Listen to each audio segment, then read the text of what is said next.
안녕하세요, 한 목사입니다. 안녕하세요, 이 목사입니다. 3월 7일 월요일 큐티 투게더 시작합니다.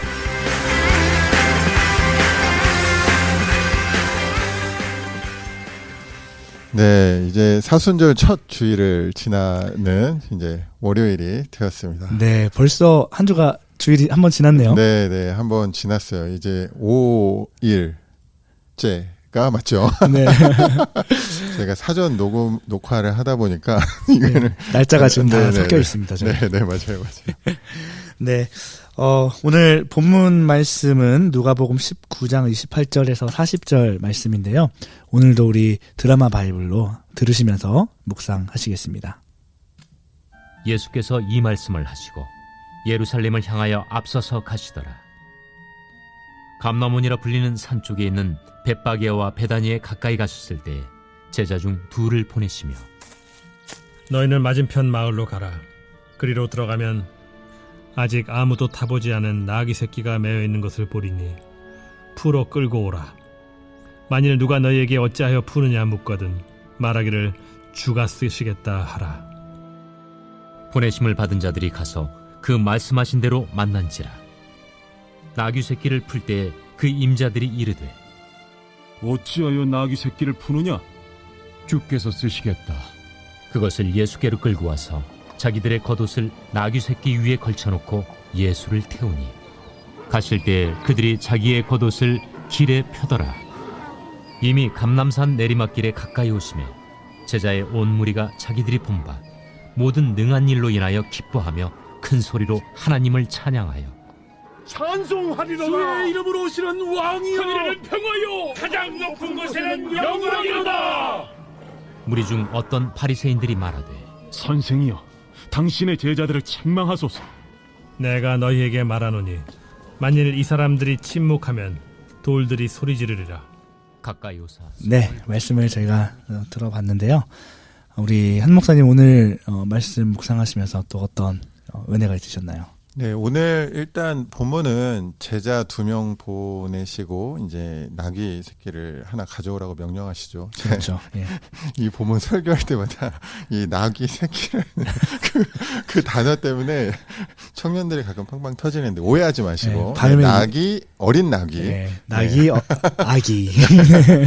그래서 그 나귀를 타고 이제 예루살렘에 들어오시는 모습이 나오고 이제 그때 제자들이 큰 소리로 이제 그 나귀 타고 들어오시는 예수님을 이제 높이고 찬양하죠. 그런데 이제 바리새인들이 그런 제자의 모습을 책망하라고 이제 또 예수님께 요청을 해요. 네. 근데 이제 예수님이 이 사람들이 침묵하면 돌들이라도 소리 지를 것이다라고 이제 말씀하시는 내용이 이제 오늘 본문의 내용인데, 저는 일단 먼저 오늘 본문에서 나귀 타고 예루살렘에 입성하시는 예수님을 이제 묵상을 하게 됐어요. 보통 우리가 종려주일 때 이제 많이 묵상하는 말씀이기도 한데, 예루살렘에 이렇게 나귀를 타고 들어오시는 그 예수님의 모습이 이미 구약의 스가랴서에서 이제 예언된 그런 장면이죠. 이제 예루살렘의 왕이 어린 나귀를 타고 예루살렘에 온다는 이제 그 예언이 지금 이제 성취되는 모습인데, 이제 우리가 이제 보통 그런 질문을 갖죠. 왜 하필 나귀냐? 그것도 어린 나귀.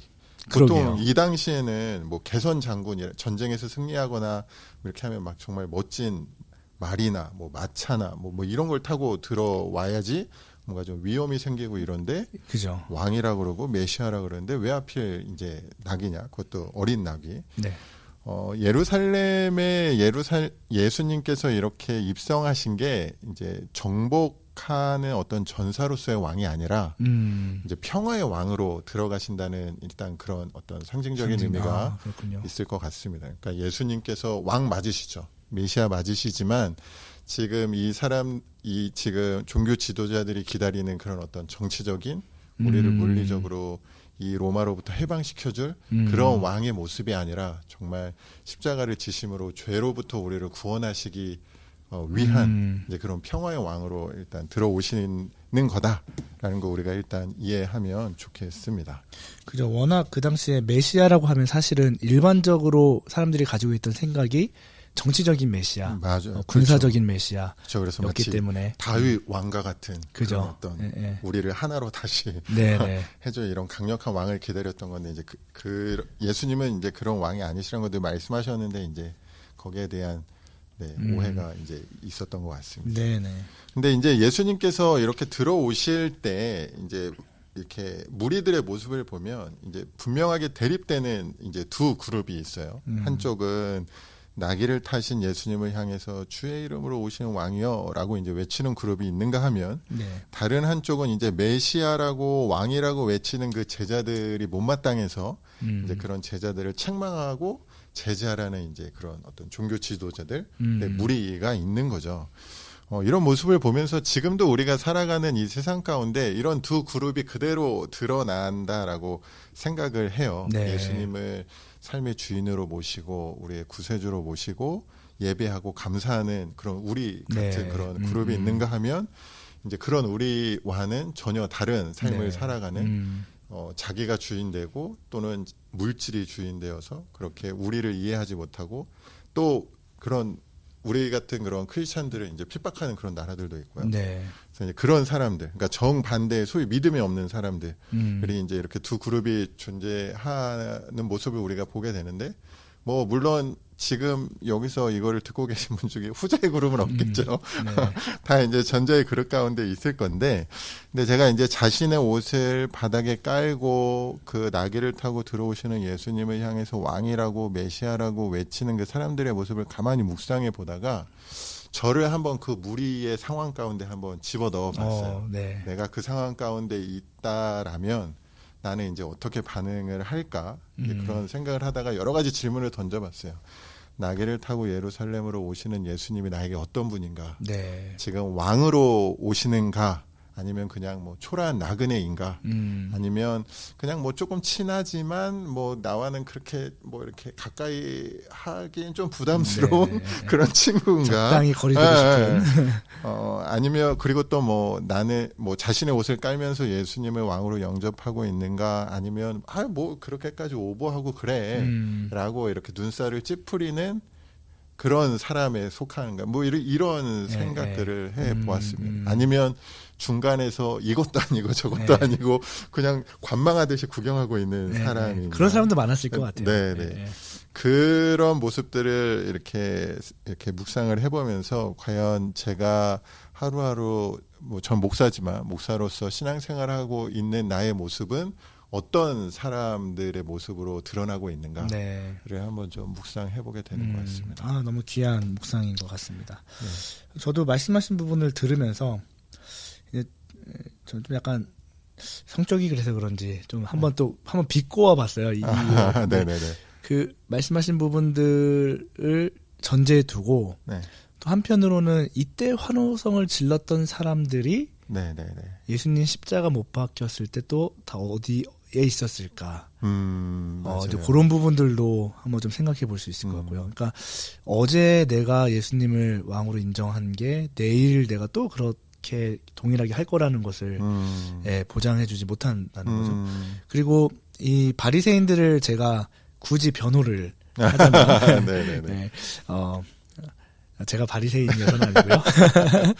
근데 사실 그 예수님 이전에 그 유대교 역사를 이렇게 보면은 그 자칭 메시아라고 이렇게 주장하면서 일어났던 사람들이 많이 있었고, 맞아요. 그리고 온 국가적인 지지와 서포트를 받았던 메시아들도 있었죠. 그리고 그 다윗 왕의 별을 상징으로 예를 들면 뭐 바르코크바라든지 그랬기 때문에 사실 그 유대교의 종교 지도자들은 그렇게 메시아라고 주장하는 사람이 일어났을 때 그것을 검증하고 확인할 그 의무가 있었던 거죠. 그러니까 예수라는 어느 한 시골에서 온 청년이 메시아라고 주장하고 있고 사람들에게 인기를 얻고 있는데 이들의 입장에서는 사실은 되게 보수적일 수밖에 없고 검증해야 되고 조심스러울 수밖에 없는. 그러니까 어떻게 보면 이 사람들은 자기 책임을 다 하려고 했던 걸로 또 굳이 변호를 하자면, 그러니까 그걸 생각해 보면서 어쩌면 나도 내 할 일을 다 하고 있다고 열심히 하는데 정작 그게 예수가 누구인지를 우리가 알아가고 배워가고 닮아가는 것에 오히려 걸림돌이 되는 일도 있을 수 있겠다. 어떻게 보면 되게 억울한 케이스죠. 열심히 해놓고 정작 하나님의 기뻐하시는 일에 쓰임받지 못하는 경우이기 때문에. 그래서 그 두 케이스 모두 다 좋은 일일 수 있지만 또 한편으로는 또 조심해야 되는 그 예수님을 올바로 고백했던 사람들도 시험에 빠질 수 있고 예수님을 인정하지 않았던 사람들도 어떻게 보면 나름 자기의 그 역할을 다 하려고 했던 예, 그런 사람이기 때문에 우리의 현실에서도 사실 그러한 되게 굉장히 모호한 경계가 불분명한 그런 일들이 많이 있잖아요. 그래서 우리의 마음의 이제 중심이 중요하다는 생각이 드는데 마치 먼저 어제 제가 설교했던 본문에 네. 이렇게 예수님께 다가오는 어린아이들을 이제 막았던 제자들을 이제 책망하셨던 그런 내용이었어요. 그래서 어린아이와 같지 않으면 이제 하늘나라에 들어올 수 없다라는 네. 그 말씀이 다시 한번 이제 생각이 나는 것 같아요. 그만큼 우리의 마음의 중심이 네. 하나님을 온전히 신뢰하고 하나님을 향해 있지 않으면 그러면 이제 어렵다라는 그 말씀이 좀 이렇게 적용이 또 그래, 연결되는 이어져서 것 같아요. 되는 것 같습니다. 단순히 눈에 보는 현상이 아니라 네, 마음의 네, 네. 어린아이 같은 네네. 또 그렇게 연결시키시네. 예. 예, 확실히 이렇게 탁월한 해석입니다. 둘이 하니까 좋네요. 네. 혼자 하면. 저도 이렇게 처음 해보는데 네. 뭔가 혼자서 묵상할 때 깨닫지 못하는 네, 여러분 네. 그래서 큐티 나눔 그룹이 굉장히 유익합니다. 아, 맞습니다. 내가 깨닫지 못한 거를 또 다른 사람이 맞아요. 예.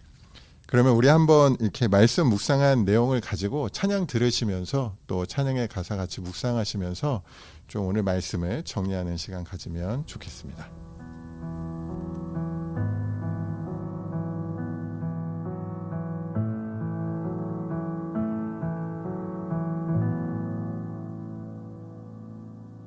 당신은 영광의 왕 당신은 평강의 왕 당신은 하늘과 땅의 주 당신은 정의의 아들 천사가 무릎 꿇고 예배하고 찬송하네 영원한 생명 말씀 당신은 예수 그리스도 주 호산나 다윗의 자손께 호산나 불러 왕 중의 왕 높은 하늘에 영광은 예수 주 메시아네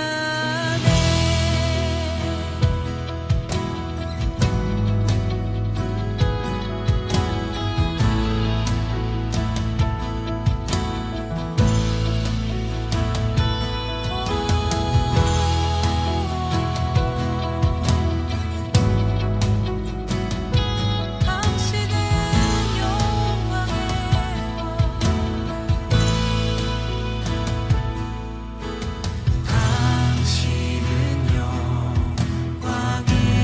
왕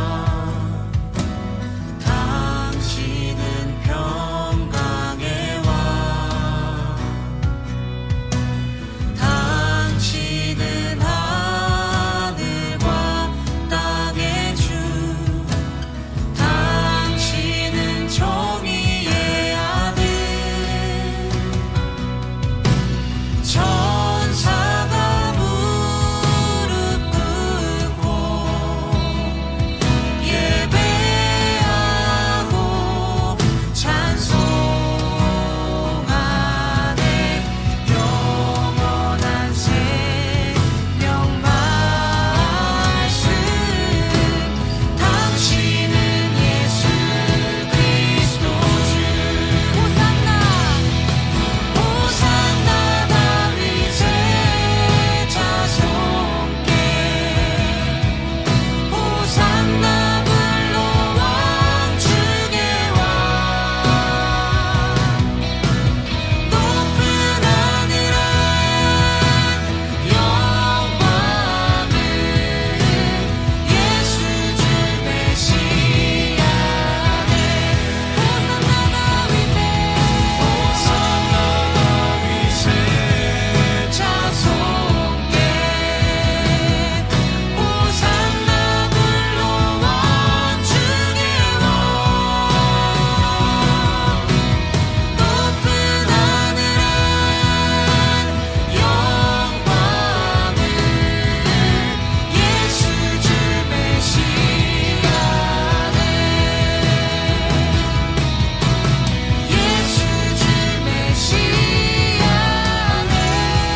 네, 함께 들으신 찬양은 아이자야 61 버전의 당신은 영광의 왕이었습니다.